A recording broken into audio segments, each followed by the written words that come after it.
Salam sepak bola. Iya,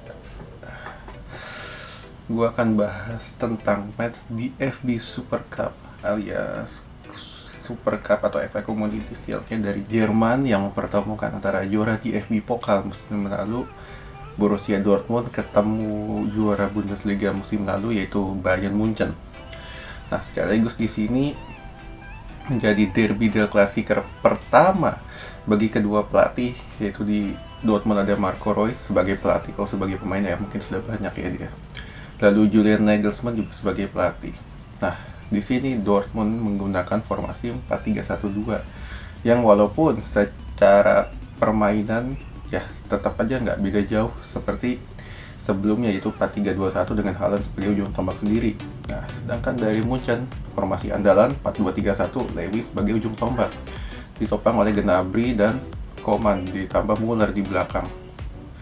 Nah, di awal match gue nonton sebetulnya untuk Munchen ya, permainannya masih belum secara musim lalu, di mana di sini terutama dari Gnabry ya.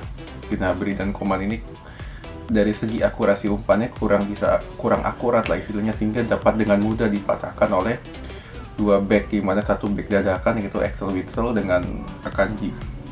Nah, sampai Lewy dapat gol tuh di menit ke-41, Lewy dapat gol ya. Bayern masih ya permainan sebetulnya masih 50-50 lah. Cuman ibarat lebih terkonsentrasi kepada Bayern penyerangan kepada Dortmund. Nah, di babak kedua Munchen mulai tancap gas, mulai cetak satu gol.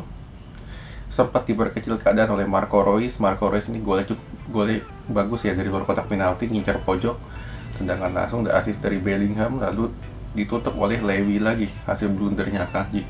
Nah, sebenarnya di sini yang gue mau lihat adalah gimana Bayern di arah asuhan Nagelsmann yang di awal-awal laga atau pramusim sebetulnya tampil nggak begitu meyakinkan. Dan di sini gue juga melihat bahwa ya ibarat para pemain Bayern ini, terutama dari sisi sayapnya yang selama ini diandalkan oleh Nagelsmann di Red Bull Leipzig ya, belum bisa diklasifikasikan atau dituruti lah strateginya diterjemahkan oleh para pemain Munchen, yang dimana si Nagelsmann ini memiliki tipikal permainan yang cepat.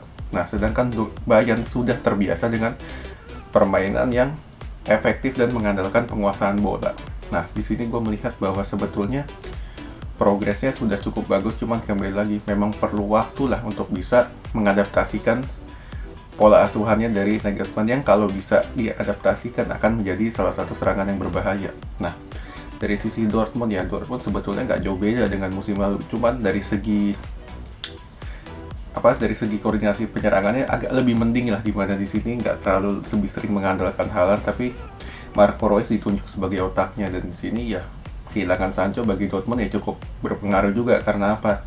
Haaland di sini nggak ada yang supply dan kelihatan banget perbedaan kualitas lah antara para pemain Dortmund dengan para pemain Bayern ketika diajak duel one by one. Para pemain Dortmund ini seringkali kehilangan bola.